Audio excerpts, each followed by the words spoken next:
Good evening everyone, সবাই কেমন আছো? আশা করি ভালো আছো আর সুস্থও আছো। বাট আমরা ভালো নেই, কারণ তোমরা হয়তো থাম্বনেল দেখে বুঝতেই পেরেছো যে হাজব্যান্ডের পায়ে চোট লেগেছে। হ্যাঁ, তো আমরা একটা বিকালবেলায় বেরোচ্ছিলাম, একটা জায়গায় যাচ্ছিলাম আর কি, দুজনে মিলে। তো রেডি হয়ে গেছি, তো রেডি হয়ে ও আর কি নিচে যাচ্ছিল। নিচে গিয়ে আমাকে বললো যে আমি নিচে, আমাদের নিচে গ্যারেজ আছে, তো নিচে গ্যারেজে গিয়ে আমি গাড়িটা বার করছি, আর আমাকে বললো তালা দিয়ে আসতে। তো ও ওপর আমরা দোতলায় থাকি, দোতলা থেকে নিচে যখন নামার সময় যে সিঁড়ির শেষ মুহূর্তে ঠিক গ্যারেজের সামনে এখনও 3টে সিঁড়ি আছে, তো সিঁড়ি থেকে যখন নামছে, নামার মুহূর্তে 3টে সিঁড়ি আগে ও ভেবেছে হয়তো যে আর কোনো সিঁড়ি নেই, তো সিঁড়িটা নেই ভেবে পা দিয়ে দিয়েছে। আর সামনে একটা সাইকেল ছিল, তো ওটা ভাবছে যে সাইকেলটাকে সরিয়ে গাড়িটাকে বার করব। তো তখনই ওই 3টে সিঁড়ি আছে, ভাবতে পারিনি যে এখনও সিঁড়ি নেই, তো একটা অন্যমনস্ক ছিল। তো প্রায় ও পা দিয়ে পাটা পুরো মুচকে বসে গেছে। বসে গিয়ে একদম পুরো কাউকে কিছু ডাকছে না, কিছু না। আমি তখন অলরেডি তালা দিচ্ছি, তালা দিয়ে তারপরে আর কি যাব। তো তালা দিয়ে তখন যাব, তখন তারপরে কিছুক্ষণ গিয়ে দেখছি যে ও পুরো একদম সিঁড়ির মধ্যে বসে পড়েছে। আমাদের কী ব্যাপার, কী হলো? তো বলছে আমি এরকম একটু অন্যমনস্ক হয়ে গেছিলাম, এখনও 3টে সিঁড়ি আছে, সিঁড়ি থেকে নামার সময় তো এখনও 3টে সিঁড়ি আছে, এখনও বুঝতে পারিনি যে এখনও সিঁড়ি আছে, আমি জাস্ট পাটা মুচকে পড়ে গেছি। তো ও তখন বলল যে হয়তো পাটা একটু জাস্ট মুচকে গেছে, সেরকম কিছু হয়নি। দিয়ে আস্তে আস্তে ও কিন্তু ওপরে উঠে আসলো। দিয়ে উঠে আসার পর তখন আমাকে বলছে যে একটু বরফ দিলে হয়তো ঠিক হয়ে যাবে। তো আমি রীতিমতো ওকে একটু হালকা বেশ বরফ দিলাম। বরফ দেওয়ার পরও ঠিক যন্ত্রণাটা অত কিন্তু সেরকমভাবে হয়নি, জাস্ট অল্প অল্প পেন হচ্ছিল আর কি। তো আমাকে ও বলছে যে চলো আর ঠিক হয়ে যাবে পাটা, কোনো অসুবিধা নেই, আর কোনো প্রবলেম হচ্ছে না, তো চলো ঘুরেই আসি। তো আমি দেখলাম যে না, যেহেতু একটা যাওয়ার পথে যাওয়ার মুহূর্তে একটা অ্যাক্সিডেন্ট হয়ে গেল, বা যাওয়ার মুহূর্তে যদি বাধা পড়লো, সেক্ষেত্রে না যাওয়াটাই বেটার। তো আমি বললাম না, যাব না। তো আমাকে বলছো না কিছু হয়নি, পায়ের মধ্যে কিছুই হয়নি, জাস্ট একটু হালকা মুচকে গেছে, পাটা কিছু হবে না, এখন জাস্ট ফুলে আছে, বরফ দিলে ঠিক হয়ে যাবে, চলো ঘুরে আসি। তো আমি বললাম না, বাধা যখন পড়েছে আমি যাব না, আর তোমার পাটা দেখি কতটা কি পরিস্থিতি, কতটা কীরকম থাকে, ভালো বা দেখি পাটা ফোলা কমে বা ব্যথা কমে কিনা, তা না হলে পরে একটা এক্স রে করা হবে। তো আমাকে বলছি যে না কিছু হয়নি, সেরকম কিছুই হয়নি।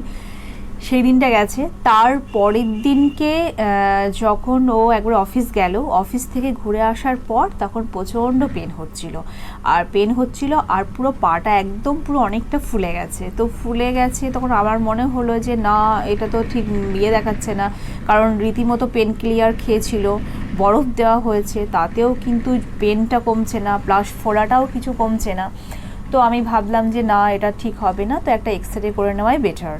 তো তারপরের দিন আমি স্কুটি করে নিয়ে গেলাম তো ডাক্তারের কাছে। ডাক্তারবাবু বললেন যে এখানে ডাক্তারবাবু আছেন যে কেপি সরকার, তাই তো, কেপি সরকার, ওনার কাছে গেলাম। তো উনি বললেন যে একটা এক্স রে করতে হবে, কারণ সাধারণত পা মুচকে গিয়ে সাইডে হয়তো ওইভাবেই পাশে হাড় ফেটে যায়, কি হাড়ে চিট ধরে, এরকম কিছু হয়। তো এক্স রে করতে হবে, এক্স রে না করলে কিন্তু এটা কিছু বলা যাচ্ছে না। তো আমরা ইমিডিয়েটলি তখন এক্স রে করে নিলাম পাটা। তো এক্স রে করে নেওয়ার পর তখন ডাক্তারবাবুর কাছে যাওয়া হলো। তো ডাক্তারবাবু বললেন যে কি বলে না, এটা কিন্তু করতে হবে। প্রথমে যেভাবে যেমন 4 দিন হয়ে গিয়েছিলো, 4 দিন পরে আমরা ডাক্তারের কাছে গিয়েছিলাম। তো ডাক্তারবাবু বললেন যে না, এটা যেহেতু 4 দিন হয়ে গেছে, ফোলাটা কিন্তু কমছে না, আর পেনও হালকা আছে, সেক্ষেত্রে আমি ওষুধ লিখছি, যে মেডিসিনগুলো দিচ্ছি, মেডিসিনগুলো খেতে হবে, আর হাফ প্লাস্টার করতে হবে। তো ব্যাস, রীতিমতো হাফ প্লাস্টার করে নিয়ে আসলাম। হাফ প্লাস্টার করে নিয়ে আসার পর আবার ডাক্তারবাবুর কাছে যাওয়া হলো। ডাক্তারবাবুর কাছে গিয়ে আবার ডাক্তারবাবু পা দেখে বললেন যে না, এই পরিস্থিতি ভীষণ খারাপ, কারণ হচ্ছে পুরো একদম কড়ি আঙুলের সাইডে পুরো একদম থাকে, যে জয়েন্টে থাকে, জয়েন্টে হাড়টা পুরো একটু পুরো ফেটে গেছে, হাড় ফেটে গেছে। তো হাফ প্লাস্টারের পর আবার 1 সপ্তাহ রেখে দেওয়ার পর আবার ফুল প্লাস্টার হবে, আর সেটা সিনথেটিক প্লাস্টার করলেই সব থেকে ভালো হবে, সব থেকে সেটিং ভালো হবে, সেট হবে হাড়টা ঠিকঠাক করে। তো আমাদের তো পুরো মানে একটা কি বলবো টেনশন আরম্ভ হলো, বা চিন্তাও একটা হলো যে হ্যাঁ একটা কি হঠাৎ করেই কীরকম একটা, হয়তো বিপদ আপদ বলে কয়ে আসে না, মানে ঘটনা যখন ঘটার হয় তখন হয়েই যায়, ঘটেই যায়, কারণ আমাদের সবার জীবনেই তো ভালো মন্দ সব কিছুই আছে। তো হঠাৎ করেই বিপদ চলে আসে কোথা দিয়ে, সবার জীবনেই এটা ঘটে, হঠাৎ করে বিপদ আসে বলে কয়ে আসে না। তো সেক্ষেত্রে আমাদেরও তাই হঠাৎ করে মনে হলো, প্রথমে ফার্স্ট টাইম আমরা ভেবেছিলাম যে কিছুই হয়নি, পাটা জাস্ট হালকা আর কি মচকে গেছে, কিন্তু না, দেখলাম বেশ ভালোই, এক্স রে করার পর দেখলাম যে বেশ মানে মোটামুটি একদম হাড়টা পুরো ফেটে গেছে ভালোই। তো আবার 1 সপ্তাহ পর গিয়ে আবার মোটামুটি এই প্লাস্টার মানে করে টোরে নিয়ে আবার আসা হলো। তো আমি সেই পাটা তোমাদের দেখাবো যে ওর পায়ের পরিস্থিতি কীরকম, বা প্লাস্টার করে নিয়ে আসা হয়েছে, তো তোমাদের সঙ্গে সেটা শেয়ারও করবো। আর একটা ব্যাপার হচ্ছে যে ও মানে ওকে যখন নিয়ে গেলাম স্কুটি করে ডাক্তারের কাছে নিয়ে গেলাম, বা ডাক্তারের কাছ থেকে যখন প্লাস্টার করে নিয়ে বাড়ি আসলাম, তো দোতলাতে উঠতে সত্যি করে ভীষণ কষ্ট হচ্ছিলো, অসুবিধা হচ্ছিল। তো আস্তে আস্তে যাই হোক উঠলো। আর যেহেতু ডাক্তারবাবু বলেছে যে এইটা সিনথেটিক প্লাস্টার করার পর 1 মাস রাখতে হবে, 1 মাস রাখার পর তারপর আবার একটা এক্স রে হবে, তো তখন দেখা যাবে পাটা সেট ঠিকঠাক হয়েছে কিনা, তো তখন ওটা আবার মানে প্লাস্টারটা খুলবে আর কি। তো 1 মাস যেহেতু রাখতে হবে, সেক্ষেত্রে ও বলছে তাই যে 1 মাস একটা বিশাল অস্বস্তিকর ব্যাপার, কিন্তু অস্বস্তিকর ব্যাপার হলে তো হবে না, না, যেহেতু এটা অ্যাক্সিডেন্ট হয়ে গেছে, এখন পাটা সেট করতে হবে, এটা পায়ের ব্যাপার, তো সেক্ষেত্রে 1 মাস থাকতেই হবে, কিছু করার নেই। আর ও খালি বারবার বলছে যে খুব অস্বস্তিকর ব্যাপার, 1 মাস আমি কী করে থাকবো, বা 1 মাস এরকমভাবে ঘরবন্দি, অবশ্যই কিছু করার নেই, থাকতেই হবে। তো আমি তোমাদের সঙ্গে দেখাচ্ছি, দেখো পাটা, এই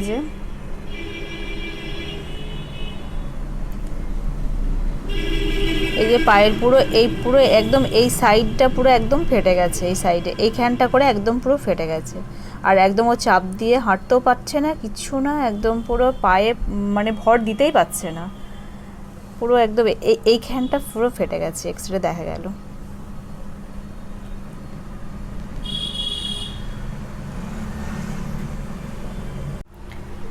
এই যে ও এখন বসে আছে চুপ করে, এখন ওর কিছু ভালো লাগছে না, বলছে সারাক্ষণ ঘরের মধ্যে বসে থাকা। তো বলো তোমার কি হচ্ছে? কি বলবো, এখন খুব বোর লাগছে, এরকম পরিস্থিতির সম্মুখীন তো আগে হয়নি কো, একদম ঘরবন্দি হয়ে গেছি, খুব অস্বস্তি লাগছে, আনইজি লাগছে,